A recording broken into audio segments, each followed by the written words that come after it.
we are back on the timber mill area. I've decided to put a bit of paint on the slope there just for something to do, because that's what I was in the mood for, and it has to be done anyway, so that's the time to do it. It's not finished by any means yet, but I thought I'll just get a base on there. Just mixed up some various shades of brown and black and grey and a real gucky sort of a green. That'll give me a bit of a base, and I'll come back and touch that up afterwards. But the main reason was to get this little edge sorted out here so that I can then start positioning buildings and track up the top there. So we'll wait till that dries and come back and tackle something else. Update on the painting of the hill face, cliff face, whatever you like to call it. I've got some splodgy black and greys and things in there now to fill in little gaps. It's starting to look like it should. Gear up there. I'm going to make a couple of small track changes for the lead in for the timber mill area. So I can work out ways of getting the logs and that in and out so that it looks half realistic. But yeah, that'll be the next step. Righto, I decided I needed to do a slight track change, in as much as shifting a turnout back a bit so that I've got a slightly longer lead into the mill area. Now there was a point just here that led off, but I'll come back and cut the track back to here so that we'll put our left hand turnout in there, and then the mill track can run in past this little hill and up into there, and probably put a little Y in there somewhere so that I've got a couple of tracks, one going around the back and maybe run around the front to accommodate like log deliveries and timber out, put something to that effect. So we'll have a bit of a play with that area there and come back. Just a bit of an update. Got a turnout in there, another one in there to lead off in behind the mill, and what I've decided to do is put a little run around in here, put another point in the main line and then join that up there so that they can come in either way, and put some wagons in there and run around the other way for shunting, just to make life a bit easier. So I'll continue on with that and return. Right, I'm back.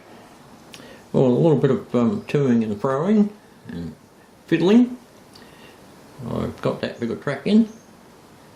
Just got to get a few more pins in it to hold it down and just tidy up the alignment of a couple of rails there, but that's basically it. There's our little tiny passing loop to run locos around when they're shunting the timber mill.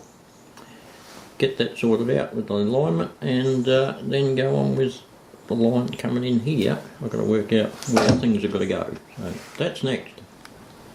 Right, those two cars there, the flat car and the stock car, that can represent two 40-footers, which will fit in there. That's probably about all they ever need to shunt, and there's enough room to run around the back of it there with a little loco.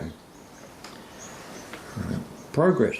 Now, one thing I meant to point out was the electrical feed is on this side of these turnouts, so that it doesn't really matter which part of that loop or into the timber mill area itself the loco goes. All that track will be pad depending on where the points are thrown.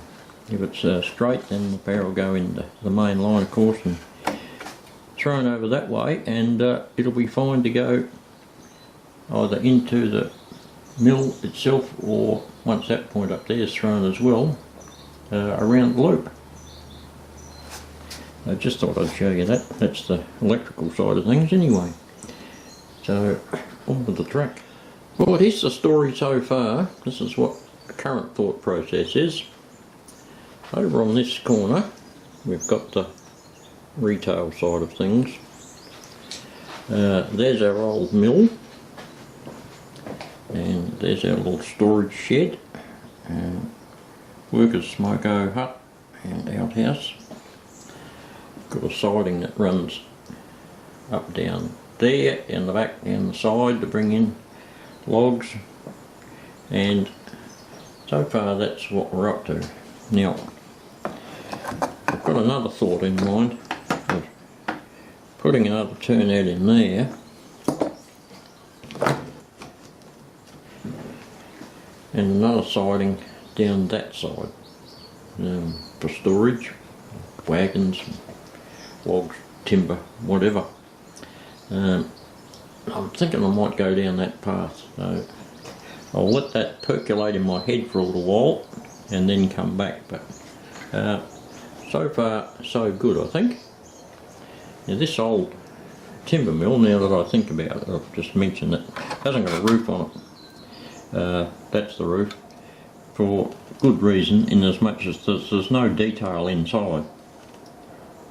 Now what I'm going to do is I've got white metal kits of sawmilling equipment that I'll make and put inside there at some stage, but as long as I've got the building down, well, that's fine. On the side we've got a long since disused water wheel.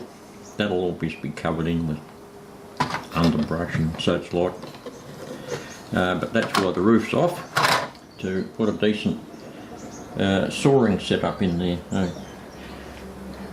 Yeah, I'll think about that and come back in a little while and carry on. Righto, back again. I think I've got the layout fairly right. Retail section over there, main office. There's the mill, little storage shed, and the smoko hut for the workers. I decided to go with that extra little siding there on the that little third one, the closest to there, on the other side of the mill as well, for extra storage space. Plus we've got the one over here running the back. Now I'll fill all this in here and bring it all up to the level of the rail so that it's like a smooth tarmac type area with just rails in it. That'll take a bit of doing, but no, I think I'm pretty happy with that layout. So on that note, I think we might wind this video up and come back next time and get stuck into a bit more scenery down along this ridge and some more permanent placement of buildings, ballasts and all that sort of stuff. So we'll see you in the next one.